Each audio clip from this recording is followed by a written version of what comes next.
Good morning all of you. आज हमारी जो क्लास है उसका टॉपिक रहेगा सहजात निर्मुक्तीय क्रियाविधि। अर्थात सहजात निर्मुक्तीय क्रियाविधि क्या होती है, इसके बारे में आज अपन चर्चा करेंगे। तो देखिए, सहजात निर्मुक्ति क्रियाविधि में हमें दो चीजों का विशेष ध्यान रखना है। सबसे पहला होगा संकेत और उसके पश्चात जीव अनुक्रिया करेगा। देखिए, दो चीजों का विशेष ध्यान रखना है, एक संकेत और एक अनुक्रिया। अब इसकी एक परिभाषा है कि प्राणियों के शरीर में स्वयं बनी वह प्रक्रिया है जिसके कारण इस प्रकार के विशेष संकेतों को पहचाना जाता है, वह चयनित अनुक्रिया की जाती है। देखिए, इस परिभाषा में हमें दो चीजों का ध्यान रखना है। देखिए, स्वयं बनी वह प्रक्रिया है जिसमें संकेतों को क्या है, पहचानना है, और चयनित क्या करनी है, अनुक्रिया करनी है। अब देखिए, इसके लिए इस प्रक्रिया को जो सर्वप्रथम समझाया था वो समझाया था वैज्ञानिक लॉरेंज ने।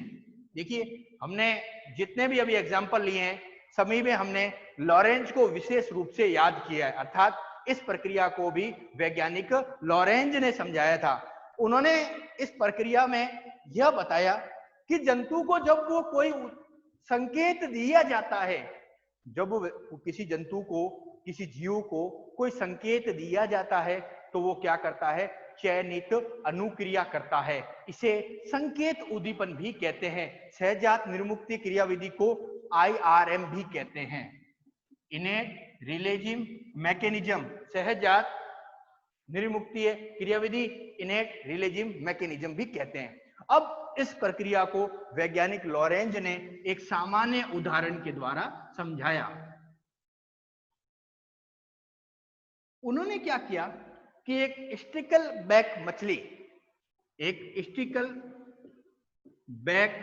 मछली है, उसमें IRM प्रक्रिया को क्या है, उन्होंने समझाया था। IRM प्रक्रिया को समझाया था। अब कैसे समझाया कि देखिए, हमने दो बातों का ध्यान रखा है। हमने परिभाषा में क्या बताया, पहला बताया संकेत, और उसके बाद क्या होगी, अनुक्रिया। जैसे ही मैं कोई संकेत दूंगा तुरंत क्या होगी, अनुक्रिया होगी।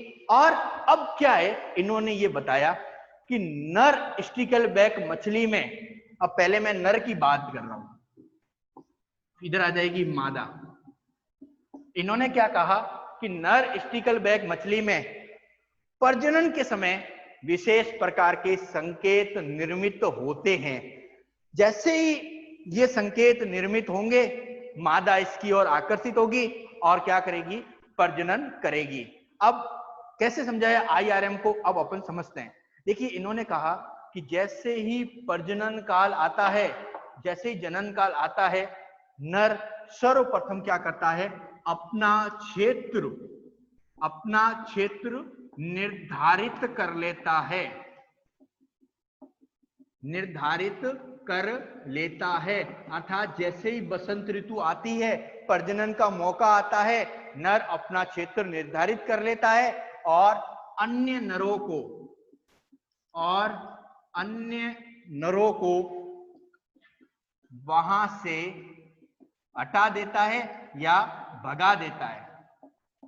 मतलब दूसरे नरों को उस क्षेत्र से क्या करना है, हटा देना है। अब ये तो था पहला चरण जो है आंतरिक उद्दीपन का। अब इसके पश्चात नर क्या करेगा, एक पत्थरों से घोंसले का निर्माण करेगा। कहने का मतलब क्या है, ये जो जीव है वो किनारे पर रहेगा, अब वो क्या करेगा, जल के अंदर पत्थरों के घोंसले को, अर्थात पत्थर के घोंसले को इस प्रकार इकट्ठा करेगा जिससे क्या हो, एक घोंसले का निर्माण हो जाए, पत्थरों के घोंसले का। इसमें क्या हो, एक ये गेट रखेगा, द्वार रखेगा, जिसकी सहायता से मादा और नर क्या हो, आसानी से इस घोंसले में आ सके। तथा इस पत्थर के घोंसले में ये विशेषता भी होती है कि जल भी क्या हो इसमें समय समय पर प्रवेश करता रहे ताकि अंडों को शुद्ध ऑक्सीजन मिलती रहे।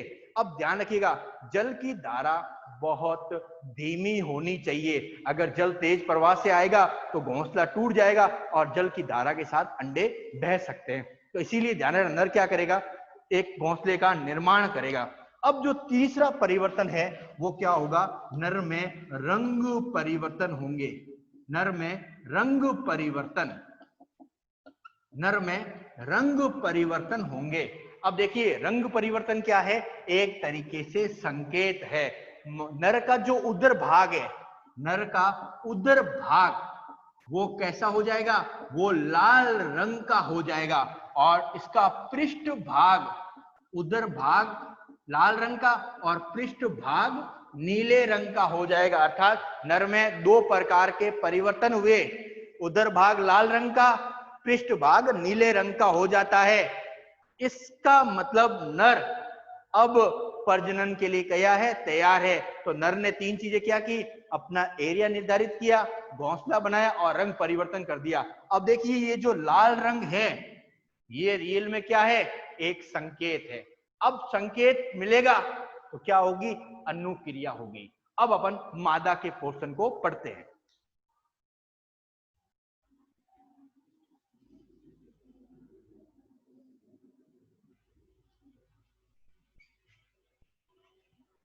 अब देखिए मादा जैसे ही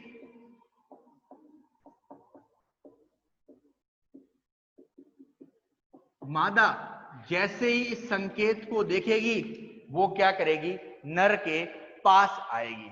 तो संकेत को प्राप्त कर, संकेत को प्राप्त कर मादा नर की ओर गमन करती है तैरकर, नर की ओर गमन करती है। और अब क्या होगा, मादा नर को देखेगी और नर की ओर गमन कर रही है।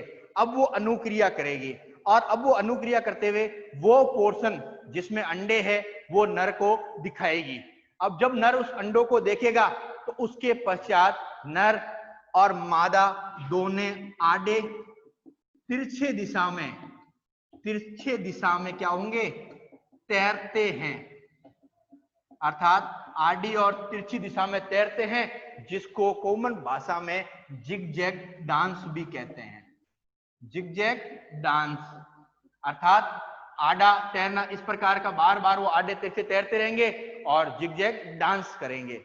अब जब नर और मादा तैरते रहेंगे तो एक कंडीशन आएगी कि नर और मादा घोंसले की तरफ जाएंगे और मादा अपने पृष्ठ भाग को, अपने पृष्ठ भाग जहां पर वो अंडे निकलने वाली जगह वहां पर क्या करेगी, उसको घोंसले की तरफ कर देगी। अर्थात मादा अपने अंडे सहित उदर भाग को घोंसले की तरफ करेगी और नर उसके शरीर के अगले भाग को बार बार हिलाएगा, हल्का सा प्रहार करेगा, जिससे क्या होगा, मादा उस घोंसले में अंडे दे देगी। जैसे ही मादा घोंसले में अंडे देगी, नर क्या करेगा, तुरंत अपने शुक्राणुओं को उस घोंसले में त्याग देगा और निषेचन की प्रक्रिया क्या हो जाएगी, पूर्ण हो जाएगी। और जैसे ही ये निषेचन की प्रक्रिया पूर्ण होती है, कुछ देर नर मादा देखभाल कर रहे हैं, लेकिन अब नर का जो रंग है वो धीरे धीरे क्या होगा, कम होता जाएगा और एक समय आएगा जो नर का उदर भाग लाल है वो अदृश्य हो जाएगा। तो कहने का मतलब क्या है कि हमने एक संकेत दिया लाल रंग का और मादा उसकी ओर अनुक्रिया करती है और प्रजनन करती है। इसे ही हमें सहजात निर्मुक्ति क्रियाविधि कहते हैं, जिसमें निश्चित संकेत दिखाकर चयनित अनुक्रिया कराई जाती है। और इसको सर्वप्रथम समझाया था वैज्ञानिक लॉरेंज ने। अब इसमें एक वैज्ञानिक लॉरेंज ने एक और उदाहरण लिया था, वो था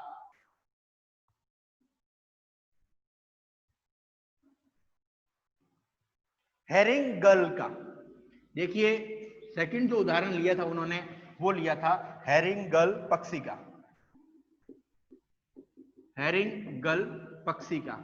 अब देखिए नवजात बच्चा, जो नवजात बच्चा है वो क्या करता है, जो नवजात जो बच्चा होता है वो दृश्य उद्दीपन के प्रति दृश्य उद्दीपन के प्रति दृश्य उद्दीपन के प्रति संवेदी होता है।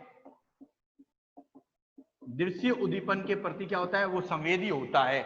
अब बच्चा क्या है, नवजात बच्चा जब भूखा होता है तो वो मां की चोंच पर धीरे धीरे धीरे क्या करेगा, प्रहार करेगा। अब प्रहार क्या है, एक प्रकार का संकेत है कि बच्चा भूखा है। माता जैसे ही संकेत को प्राप्त करती है वो अपनी चोंच की सहायता से भोजन के दाने को बच्चे के मुंह में डाल देती है और बच्चा संतृप्त हो जाता है, अतः भूख उसकी खत्म हो जाती है। तो कहने का मतलब क्या है कि इस बच्चे ने जब संकेत दिया तो मां ने क्या की, अनुक्रिया की। यही सहजात निर्मुक्ति क्रियाविधि है और इसको टिनबर्ग और लॉरेंज ने समझाया था। अब हमारा जो नेक्स्ट पर्सन आता है वो आता है संकेत उद्दीपन, सहजात निर्मुक्ति क्रियाविधि और निश्चित व्यवहार प्रतिमान में संबंध।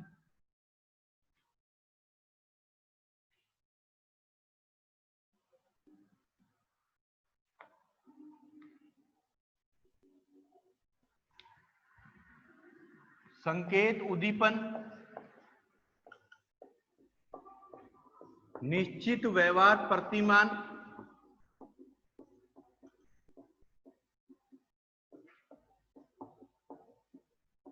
व सहजात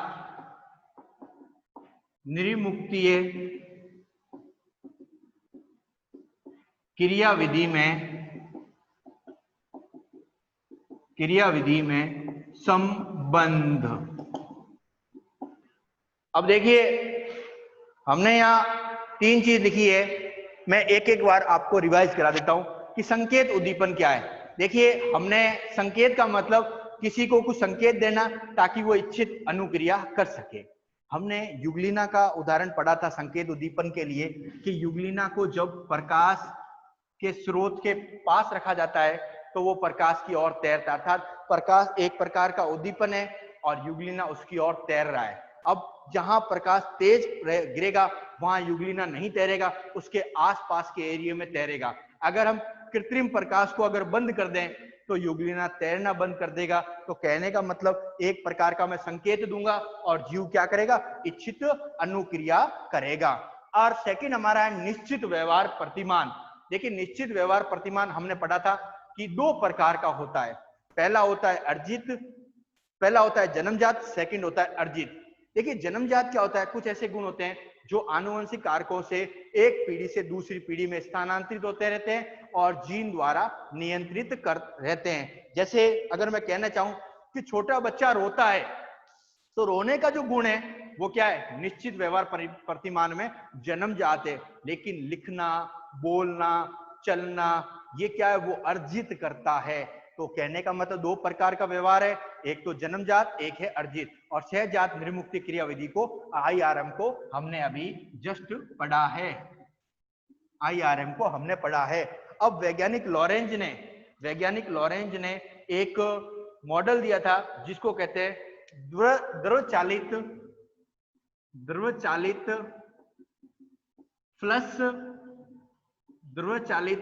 फ्लश टॉयलेट मॉडल। ध्रुव चालित फ्लश टॉयलेट मॉडल जिसको वैज्ञानिक लॉरेंज ने समझाया था। उन्होंने एक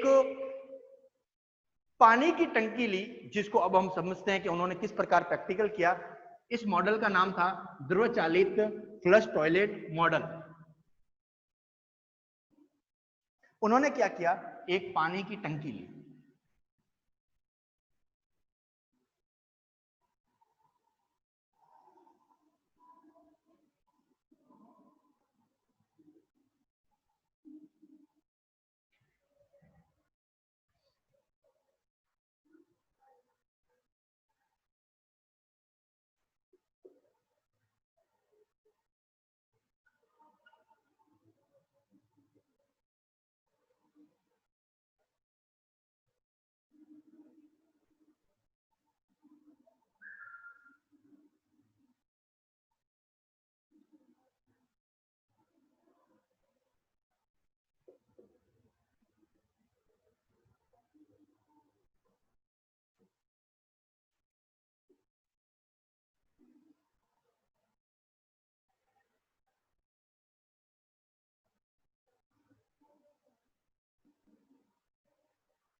इन्होंने अब क्या किया, सर्वप्रथम इस टैंक में पानी भरा।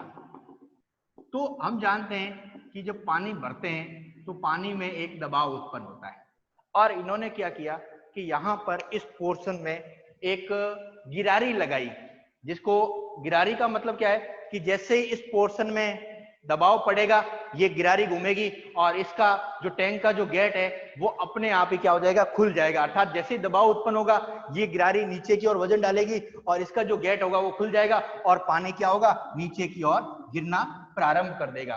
तो कहने का मतलब क्या है कि इन्होंने जब लॉरेंज ने इसके अंदर निरंतर पानी भरा तो कुछ कंडीशन में तो क्या होता है, प्रारंभ में कोई दबाव नहीं होता, अर्थात प्रारंभ में कोई दबाव नहीं होता। जैसे जैसे जल इस टैंक में भरता रहता है वो इस पोर्शन में आकर एक दबाव उत्पन्न करता है, और जब वो दबाव उत्पन्न करता है इसी दबाव को उन्होंने फ्लैश बटन के रूप में, जो टॉयलेट में फ्लैश बटन यूज होता है, सेम उसी प्रकार समझाया कि जब इस एरिया में आकर एक दबाव उत्पन्न होता है तो यह क्षेत्र एक फ्लश की भांति कार्य करता है। अर्थात यह इस क्षेत्र में जब दबाव उत्पन्न हो रहा है तो ये गिरारी नीचे की ओर जाती है और इस गेट का क्या होगा, इसका जो द्वार है वो खुल जाता है और पानी नीचे गिरना प्रारंभ हो जाता है। जिस प्रकार टॉयलेट में यूज होता है उसी प्रकार, इसीलिए इसको ध्रुव चालित फ्लश टॉयलेट मॉडल का। और जैसे ये दबाव कम होता है, जैसे ही हम पानी भरना बंद कर दें तो एक समय ऐसा आएगा कि जल का जो दबाव है, दाब है, वो क्या होगा, इस क्षेत्र में पड़ना कम हो जाएगा और ये जो गेट होगा वो वापस क्या हो जाएगा, बंद हो जाएगा। जिस प्रकार फ्लश चालू करने पानी निकलता है और कुछ समय बाद वो पानी रुक जाता है, उसी लिए इस मॉडल को द्रव चालित फ्लश टॉयलेट मॉडल कहते हैं। अर्थात जब जब पानी का दबाव पड़ेगा तो पानी निकलता रहेगा इस गिरारी की सहायता से, और जैसे ही दबाव बनना, पानी का जो दाब है वो कम हो जाएगा, दबाव कम पड़ रहा है, वो धीरे धीरे क्या होगा, ये गेट वापस बंद हो जाएगा। इसीलिए इसको हम द्रव चालित फ्लश टॉयलेट मॉडल कहते हैं। अब जो इन्होंने पानी का जो अलग अलग समझाए थे, तो इन्होंने कहा था कि जो पानी आ रहा है वो आंतरिक ऊर्जा का स्रोत है, आंतरिक ऊर्जा का स्रोत है। अर्थात जो पानी इसके अंदर आ रहा है ये आंतरिक ऊर्जा या आंतरिक उद्दीपन भी कह सकते हैं, तो ज्यादा टर्म्स उद्दीपन के लिए यूज होती है। तो आंतरिक उद्दीपन का क्या है, स्रोत है। और जो ये जल इसमें भरा हुआ है ये है अनुक्रिया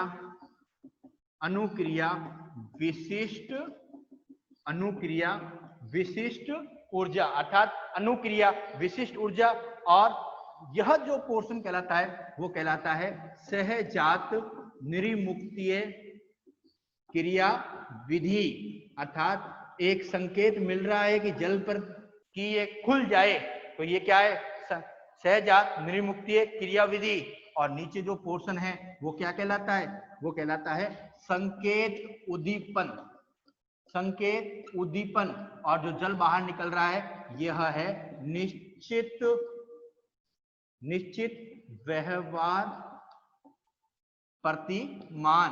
अर्थात इस डायग्राम से इन्होंने सारे चीजों को बताया कि जल जो आ रहा है वो आंतरिक ऊर्जा का स्रोत है, इसमें जो दबाव पड़ रहा है दीवारों पर वो अनुक्रिया विशिष्ट ऊर्जा है, जैसे ही गिरारी खुल रही है वो क्या है, सहजात निर्मुक्ति क्रियावरी, नीचे की ओर क्या है, संकेत उद्दीपन, और जल जो बाहर निकल रहा है वो क्या है, निश्चित व्यवहार प्रतिमान। तो आप अपन ने जो ये व्यवहार की अवधारणा पढ़ी है, और इस जो मॉडल का नाम है वापस लिख देता हूं, द्रव चालित फ्लश टॉयलेट मॉडल। और इसको अगर किसी ने सबसे पहले समझाया था तो वैज्ञानिक लॉरेंज ने समझाया था। और इस मॉडल के साथ में आपने इस व्यवहार के अंदर एक सबसे बड़ी विशेषता देखी होगी कि जंतुओं का जो व्यवहार होता है वो उद्दीपन पर निर्भर करता है। अर्थात जब तक उनको किसी विशेष प्रकार का उद्दीपन या कोई संकेत नहीं दिया जाता, जब तक वो कोई अनुक्रिया नहीं करते हैं। जैसे ही उन्हें कोई संकेत या उद्दीपन प्राप्त होते हैं वो चयनित अनुक्रिया करते हैं। आज की जो हमारी क्लास थी इसमें हमने सहजात निर्मुक्ति क्रिया विधि के बारे में पढ़ा। अब हमारी जो नेक्स्ट क्लास होगी हम इसमें आगे के टॉपिक पर चर्चा करेंगे।